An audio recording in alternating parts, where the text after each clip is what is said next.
The Space Jam Continuum with Chris McLennan and Cal Noble.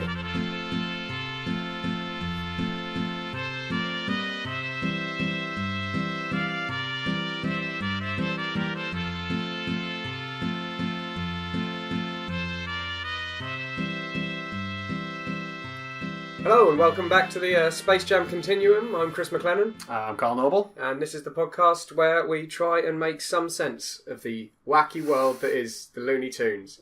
Some marginal sense, hopefully. Because hopefully, you know, we can go to Warner Brothers, get them a cinematic universe out of this. I think they'll pay us a pretty penny. I'm hoping it's going to be a very pretty penny. Very large, shiny, pretty penny. But we'll see. Yeah, I mean, we I can't see why they wouldn't. No. You know, they've got to have a couple. Yeah. At least two. Yeah. One each for us. Yeah. It's good. Because they're saving it for that. They've got two really pretty pennies made, and they thought, right, the first people that come to us with a really cohesive universe for the Looney Tunes, we'll give These them... are their pennies now. And there's obviously only going to be two of them. Yeah. Because not more than that would ever try to attempt this. Ever try. Frankly, we'd be alarmed if two did. Yeah.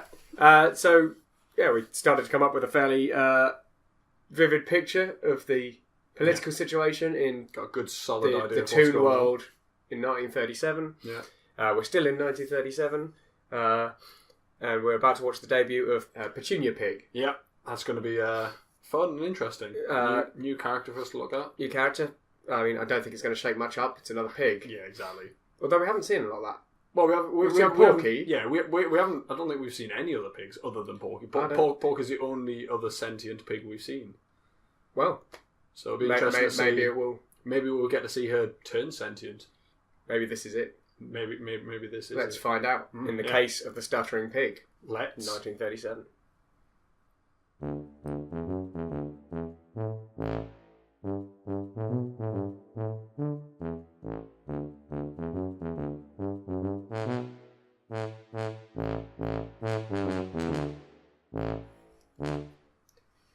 Well, did that help? Because I don't know what. It was weird. That was out of tone with a lot of the other ones we've watched. Like, yeah, what I can assume is he's went back to the family home because there was quite a lot of pigs. There was six pigs. Yeah, so like Petunia. Yeah, Peter, Portus, some others, Percy, and yeah, I'm all peas anyway, and they seem to definitely vary in height and width. Yeah. Porky's piled on some pounds again, but he's still very small. He's very small. He's only slightly bigger than Petunia. Because I think it's the first time we've seen other pigs. Yeah. And as a result, I never got the impression that Porky was small for a sentient pig before. No. But although thinking about it, you know, he is a lot smaller than a lot dogs of the and other goats animals. and things. Yeah. So, maybe so possibly he's just a small... Maybe he's relatively quite young. He's the runt. Yeah, maybe... Because Petunia definitely looked like she was very young. Yeah. Well, not very... Not like, super child age, but, Super child age. like 5. That's super child age. Super child age. Yeah. She was probably, I don't know, 14, 15. So you think they're young adults? I think Porky is probably mid-20s. He's held down a lot of different jobs in that time, but I think probably mid-20s. We watched it in colour. Yeah. And one of the sort of formats of animal that we have seen a few times before was pink, like a pig. Yeah. Yeah. I don't think he was a pig. This is a lawyer Goodwill. Yeah, he definitely didn't look like he didn't have pig nose. He had, standard kind of Looney Tunes dog nose. Yeah. But they tend to use that nose on a lot of different animals, though. I think they kind of just go... So we don't really know what Lawyer Goodwill was. If anyone does, do help us out. If you can find out, that'd be grand. Because no one seems to be concerned No. about this, so far as no one seems to care. So Yeah. And that's fair enough. Well, yeah, I mean, it didn't really someone seem to someone matter. asked why we care, but when we're trying to build build this class system. It's nice to know what we're looking at, really. But yeah, it would seem that like Porky's went back home for a family gathering, but it seems that somebody has recently died. I think uncle or I think it was an uncle. Yeah. Uncle Solomon. Yes, because there was a pretty good picture. So he went back to the family home, quite a big house, and so this lawyer Goodwill turns up and he's reading the will, which is a questionable document as it stands, but it basically says he'll get all the money if anything happens to the rest of them. Yeah, all the and then he goes to the basement. Yeah, oddly Jekyll enough. and hides himself up. Yeah, because there's a bottle of Jekyll and Hyde potion on the shelf next to the plain potion. Plain poison. Plain poison. Yeah. But yeah, so what's interesting about this? Like, it's mostly just a standard chase him around sort of horror bit and piece. Yeah.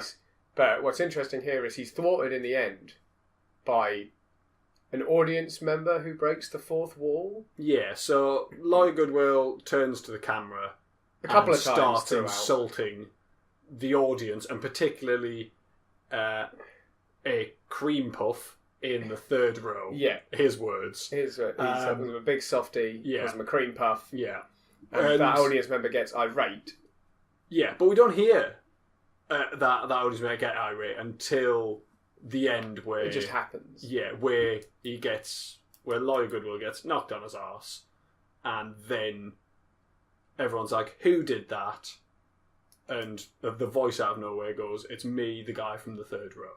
Yeah. So I didn't see him here. No, I didn't see him here, but they felt him there. Yeah. So, but this creates a sort of link between our world and the Toon world.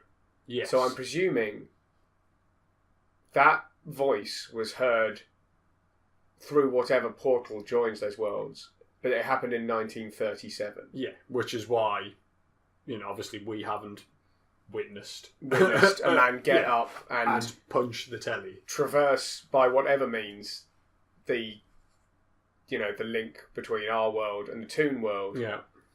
But it's interesting that our world can have that direct of an effect. Yeah, it is interesting because it opens up some interesting. Well, I think that's going to help us out a lot later on with Roger Rabbit. Yes, where there is a crossover of Toons to real world and real world to the Toon world. Yeah, I think we're gonna be happy that it's been addressed so early. Yeah, and I'm wondering how often it's going to actually occur in this sort of peripheral form. Before those actual mashup sort of features. I mean, like we know Bugs does it. We know Bugs breaks the fourth wall on a number of occasions, but it's whether we've never seen it reciprocated. No, we've never. Well, I can't remember at any point where a member of the real world has been able to directly influence their world before, like Who Framed Roger Rabbit. Yeah, so we need to be on the lookout for these things, because maybe it will escalate over time. Maybe we'll see more and more of it. Of it bleeding through. Yeah. I mean, that might be a reason why these animals are, become sentient. There may be something to do with the bleeding of our reality into their reality. Maybe. Just causing issues. I think we need to find out. Yeah. What's next up? Let's get next up. Let's get the list. Where are we at? There we go. So Little Red Walking Hood. So who's that? And it's an egghead now. It is an egghead. All right. Little Red Walking Hood then.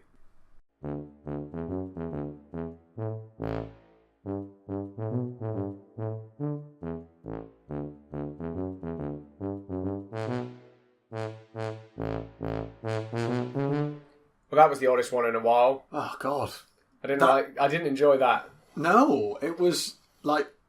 So it was just creepy on a really, really different level. On a lot of levels. Yeah. So first up, Red Walking Hood. Yeah.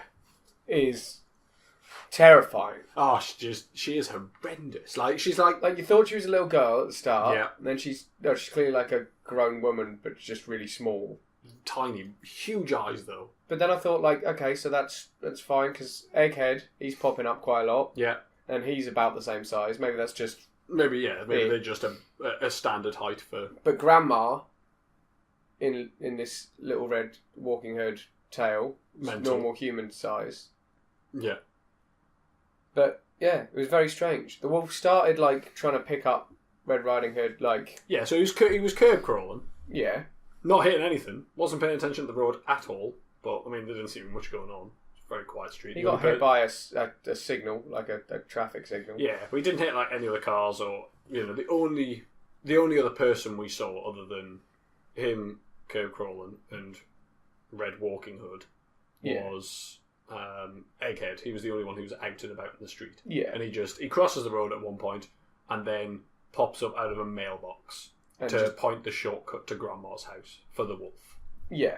So at this point, we're wondering, when did Egghead fall from grace to this extent? Yeah, to help the wolf out. Just without, for no real reason. Yeah, because he was just doing it. He was just harassing Red Walking Hood.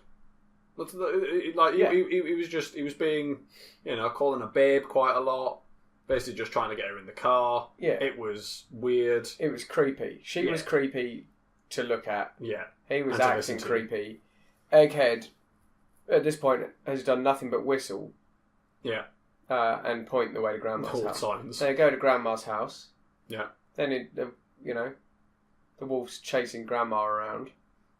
She's sort of quite flirty about it. Yeah, she definitely was enjoying it more than you would have thought she would have been. Yeah. Considering there was a wolf chasing her about.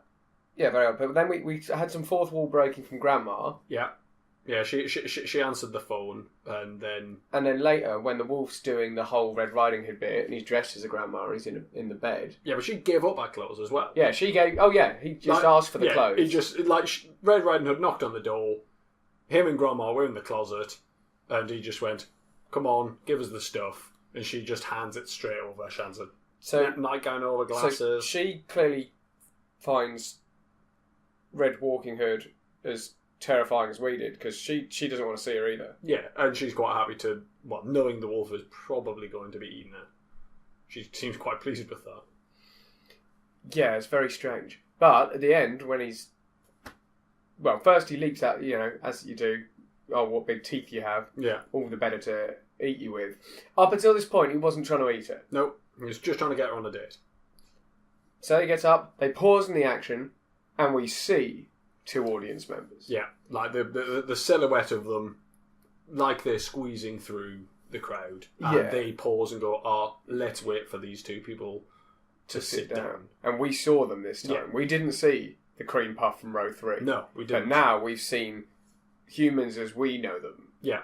So they were on the other side of the threshold. They were on their side of the TV. Yeah. Which is interesting. That's escalated a lot quicker than I thought it would. Yeah. So, do you think maybe it's that they were just sat in the audience originally? Maybe in the front row. Possibly the threshold has been pushed crept out. Yeah, crept outwards. Yeah. So whatever's been holding it in place, whatever's been kind of preventing the event horizon from moving. Yeah. The event horizon has shifted slightly, and nobody's noticed. Nobody's noticed, but. So maybe it did just creep out and out. Maybe it's a single theatre. Yes, yeah, like a Last Action Hero sort of situation. Yeah. Sorry, I'm just drinking some tea. Yeah, definitely. Because that would explain why it's this gradual process. It's this gradual process of the threshold moving, but it also would explain why it took maybe quite so long to get to the Roger Rabbit sort of level, which I'm sure we'll see later on. Yeah, because that's it. I can't quite remember what it is with Roger Rabbit. I'm sure it's a tunnel or something like that. But it's possible that they realised what was happening and removed the theatre and put a different thing in place to... Maybe. But I'm sure we'll find that out. We'll find that out much later. But this is interesting that... I do like the theory that it's one theatre that's kind of doing it, which makes sense because they always seem to be talking to a theatre of people, as opposed to just you two mugs are sat on your settee. Let's have a chat with you. But then it was 1937. It was 1937. But it's led me to believe that you probably do have more synchronization between our timeline and the Toon timeline. Yeah. It would be interesting because we had one that was set in 1927. I wonder, would they be talking to people in 1937? Are they aware that there's that shift? Yeah, there's a time difference. Like if it's a sort of period cartoon, are you suddenly talking to people from that period? Yeah, it's a bit of an odd one. I mean, like, I was thinking we'd draw two timelines, and now I'm thinking they're going to be like they're a bit all over, but spaghetti. So I mean, this is only the second episode where we've seen direct audience participation. We might see little patches of it. Yeah.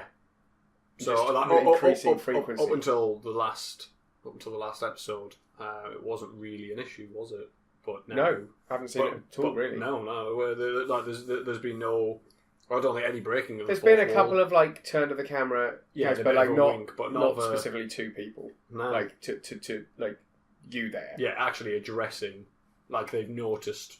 It's like this is the point where it's crested from awareness that there are people watching to actually be able to see the people watching. Yes, and interact with them. Yeah.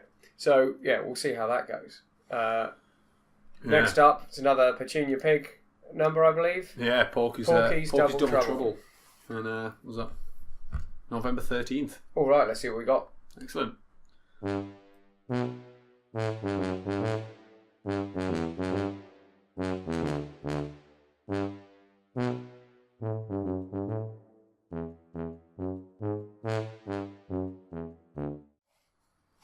That escalated quickly. Yeah, really quickly. But, we've got an insight into a fair few things. Yeah, they do seem to have a working justice system. Well, that's not working.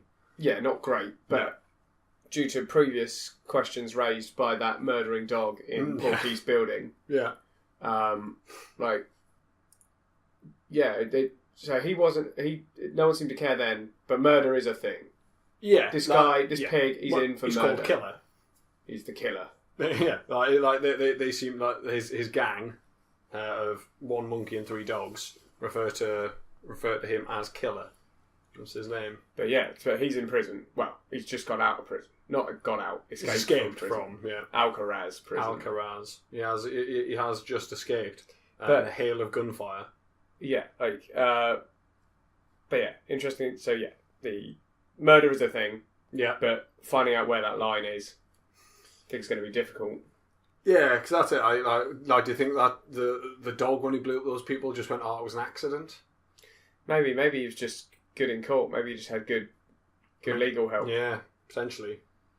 I mean, he didn't look like he was going to do it again, but he did seem pretty blasé about the whole thing. Yeah, it didn't ruin his day. No. But what else?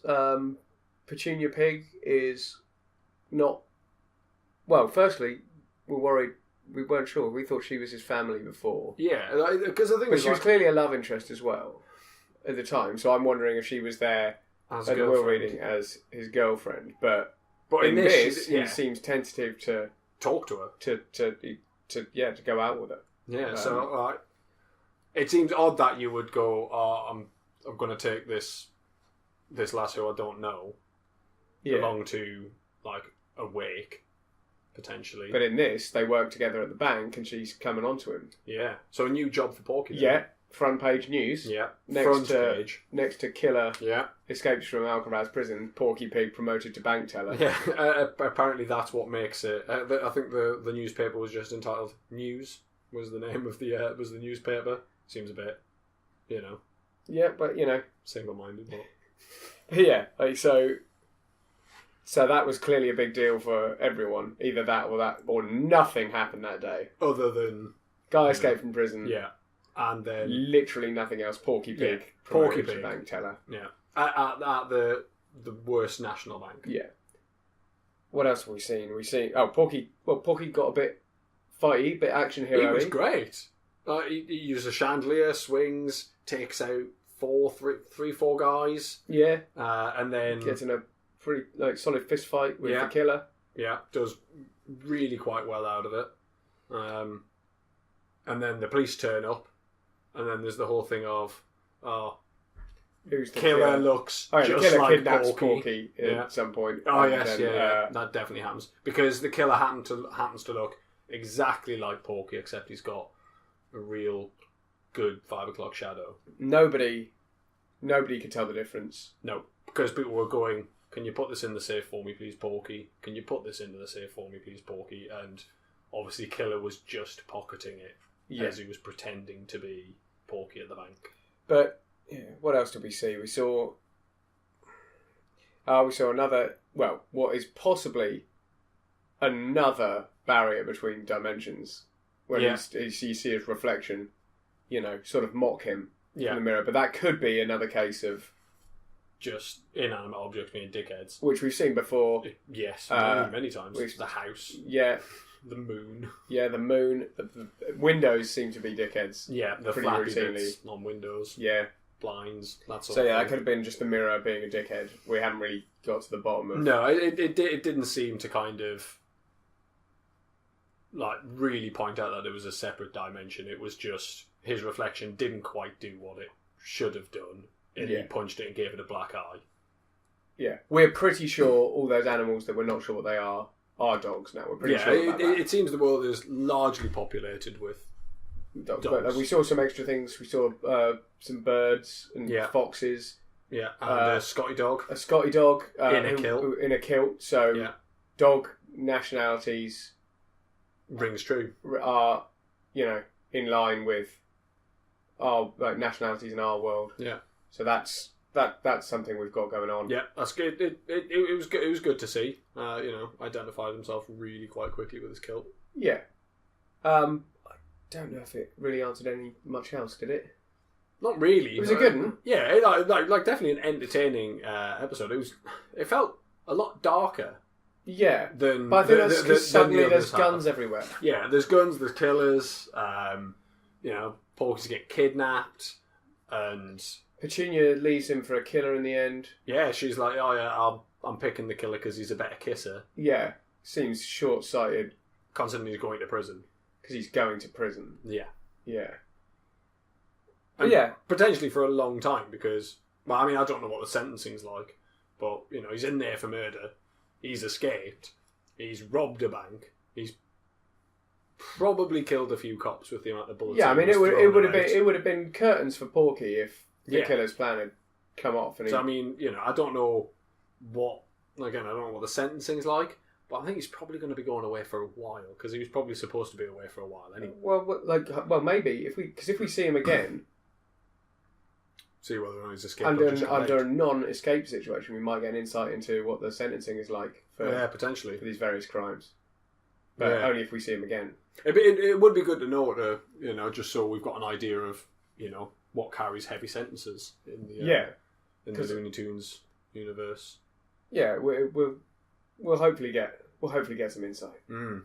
But we're moving on now to a tune called "The Woods Are Full of Cuckoos," which features a character that I've not heard of called Ben Birdie. Yeah, I've never came across him before. He's news to me. He's definitely not. Looking at the picture here, he's not what I would. He's not in the pantheon of classic Looney Tunes. We'll see what he's about. He looks like he might be a jazz man. He does look pretty jazzy. Let's find out. Yeah.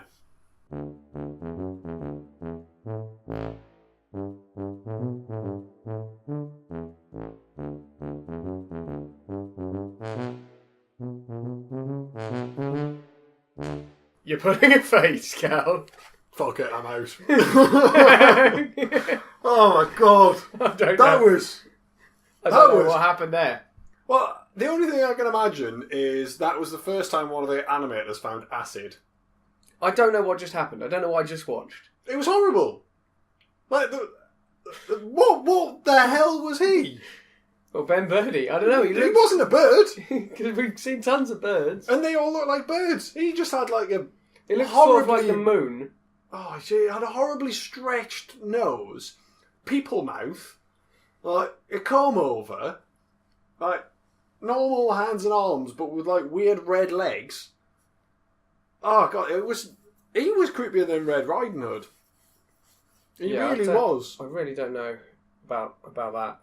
Like If he's never in again, I can see why. I can honestly. I mean, we saw lots of other animals. It was really good because we did get to see a lot of different characters. Yeah, it's a good frame of reference for what certain things look like.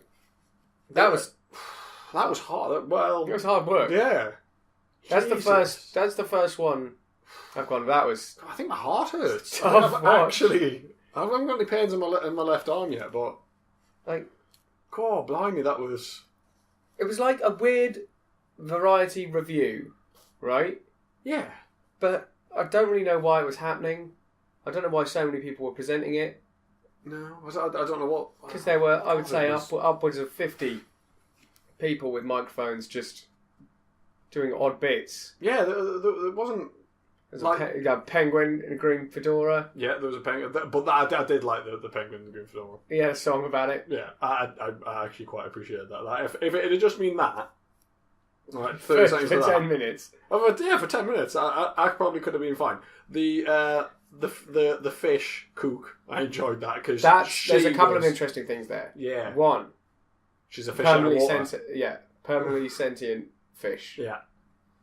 Two, not a massive racial stereotype like there's other fish. No.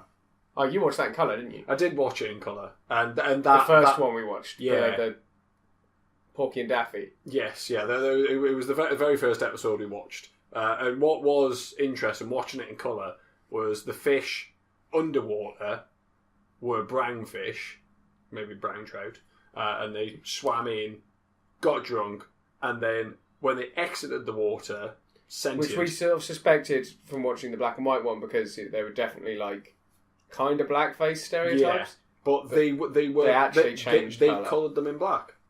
So they went from brown underwater to black out of the water. Yeah, but this was just this fish was just looked like a fish. Yes, like standard silvery fish colour. But the other interesting thing that instance raised was there were definitely some ducks in the audience. Yeah, and she cooked with and duck plenty eggs. of birds just in general about. Yeah, there was a lot of birds around, but and she was cooking with duck eggs. So I mean, like I don't know if it was me. And you're watching, I don't know, like some sort of cookery program, and somebody went, "Okay, so let's just chuck in a couple of human eggs." You'd be like, "Really? Why? Why are you using human eggs? Seems a bit unnecessary." Yeah, I mean, eggs are a bad example for that, really, because like they're small. Yeah, it's not really the same. You can't really scramble them. Can't really scramble a human egg. Well, you probably can. But yeah, pointless. But yeah, it's just it seemed odd. That you would do that. It's the equivalent of kind of, pork eating a ham sandwich. But that might point us in the direction of an answer to one of our earlier questions, which is, do the sentient creatures view the non-sentient versions of themselves as the same species? Yeah. Because that hints to me as a no. Yeah, sentient duck would still unless the sentient duck gave up her eggs willingly. Yeah, but that would seem more of a jump to me than them just not having an issue with it. Yeah, because like we have discussed that before, and that would seem to make the most amount of sense. Is that because they are sentient, they're seeing themselves as higher, kind of separate being from that. But that was diabolical, and that ruined my head. That. Yeah, and I don't think, for the most part, not going to be very helpful in answering any. No, I mean it didn't really raise that many questions that we haven't thought of before. No, like the duck egg thing. Well, we've kind of questioned that with Porky and his sandwich. Yeah, it just takes us a bit. It just takes us a bit closer to an answer on that. Because they seem fine with it.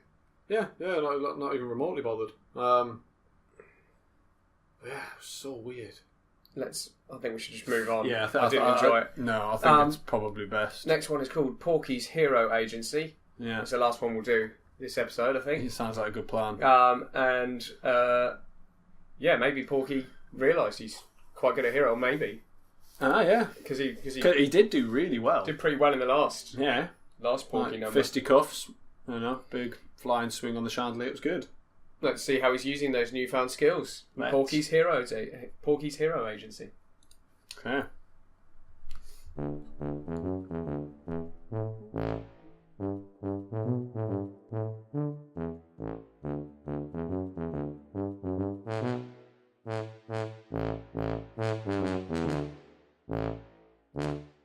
What do we think is going on there?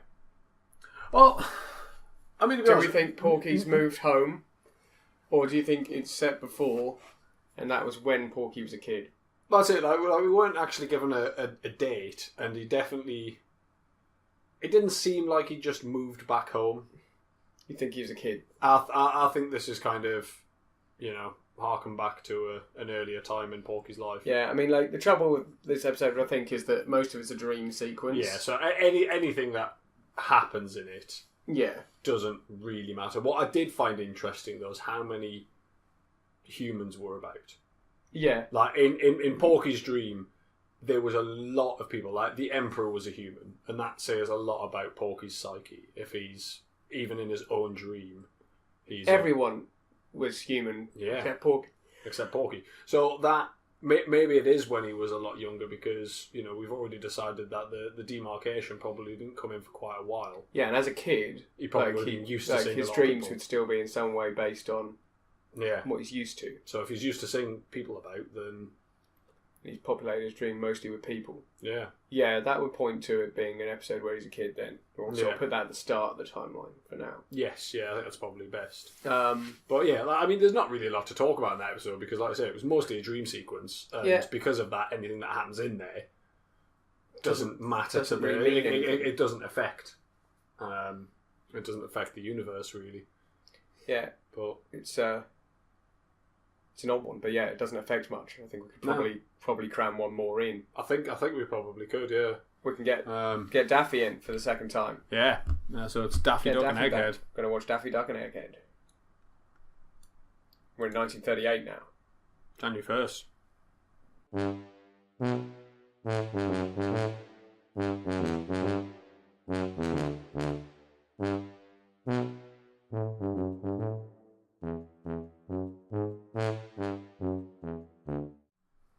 Okay then. Egghead's starting to look like Elmer. Yeah. He's got the classic Elmer hat, or at least it's heading that way. Yeah. As Daffy Duck was there, I kind of think he must be back at the same hunting lodge that Porky was at in the Yeah, so First so Daffy just kind of episode. back in the same pond area. And as all the humans, all the other hunters in this episode were humans, do you think they have... This is a week where you can go there if you're animals. This is a week where you can use it if you're human.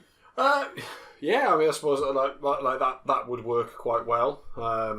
Because if it's outside of the kind of main city areas, so kind of maybe outside the demarcation line, and they just have times where humans are allowed to go. Yeah, it's sort of like animals are allowed to go. they just don't really want to go at the same time as one Yeah, they another. don't want to mingle. Well, because otherwise you end up getting 'Cause- humans shooting all the animals. Well, maybe. But yeah, so all the hunters were human now, which is the first time.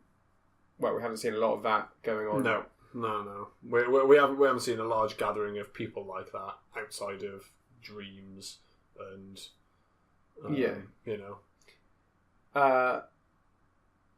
We have witnessed a murder. a murder, and not within the Toon No. realm.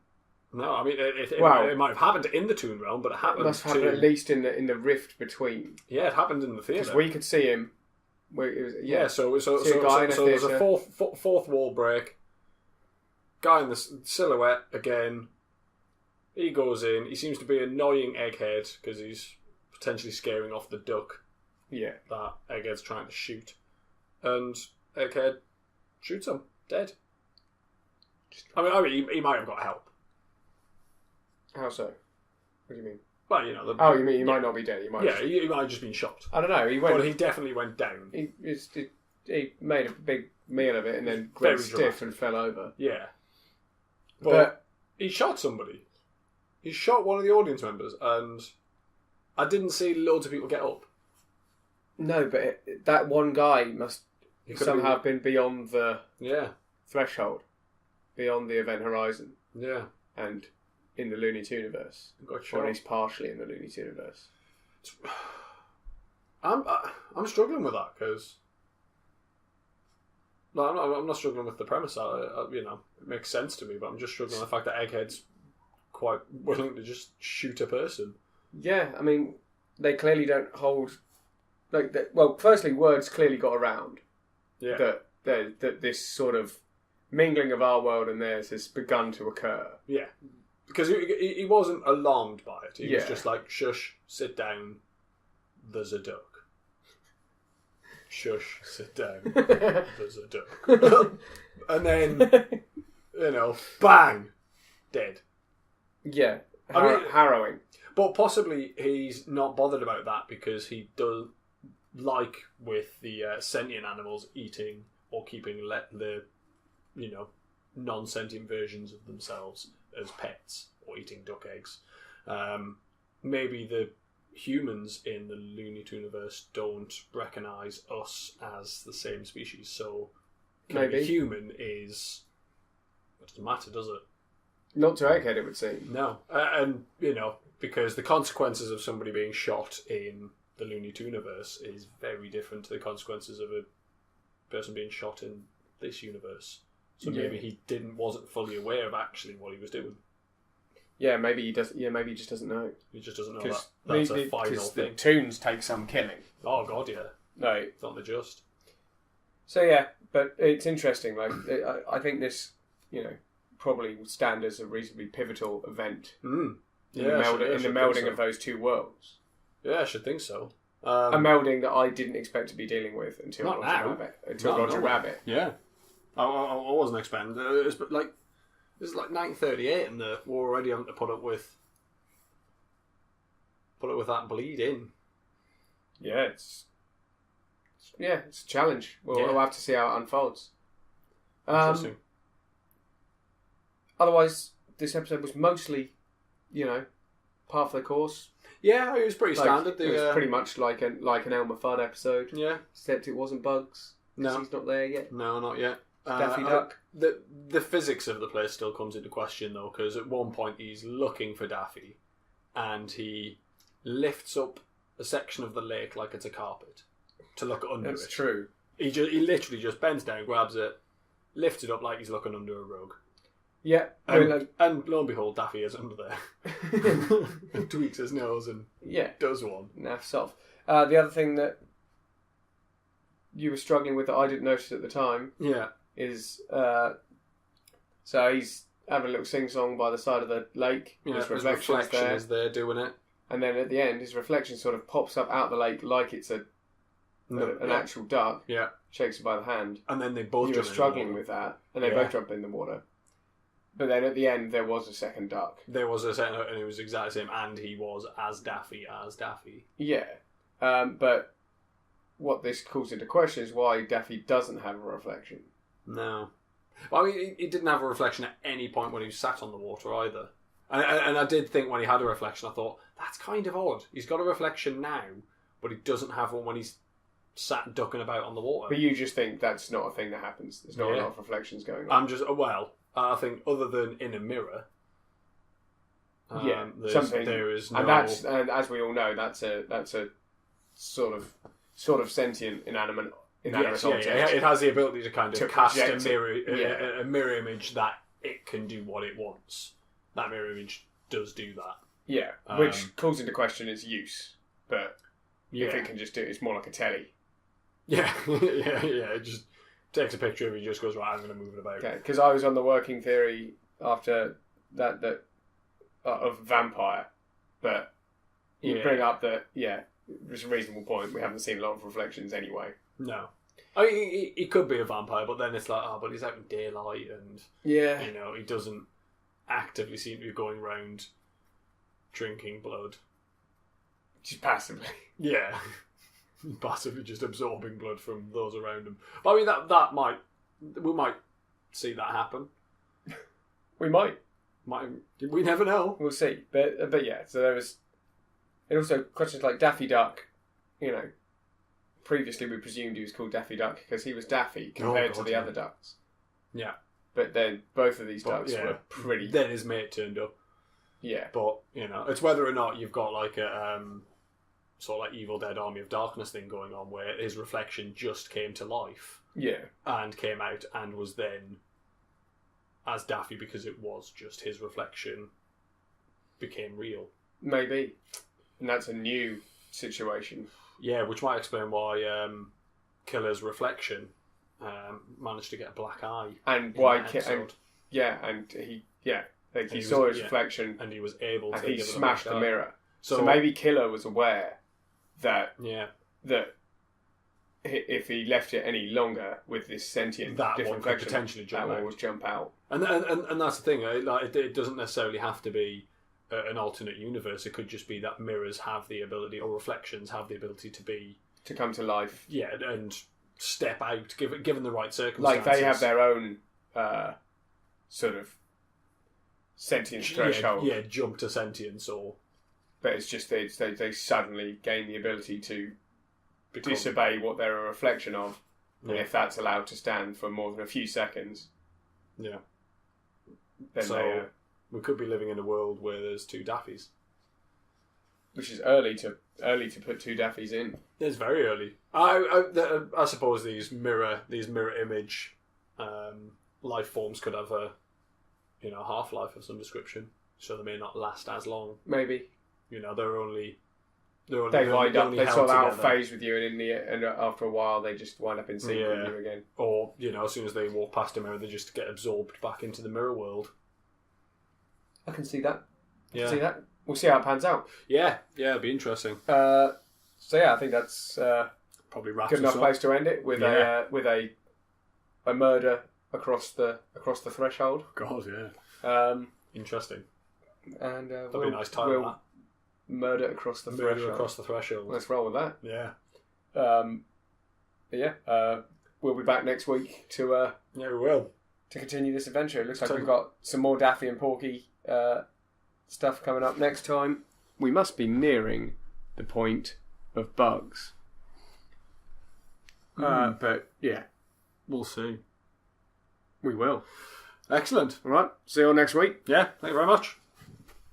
If you notice anything that we might have got wrong, or any comments, or you just want to say hello, or goodbye, or good evening, or good night, you can contact us on Twitter at TSJCommunity, or you can drop us an email at thespacejamcontinuum@gmail.com. And drop us a line.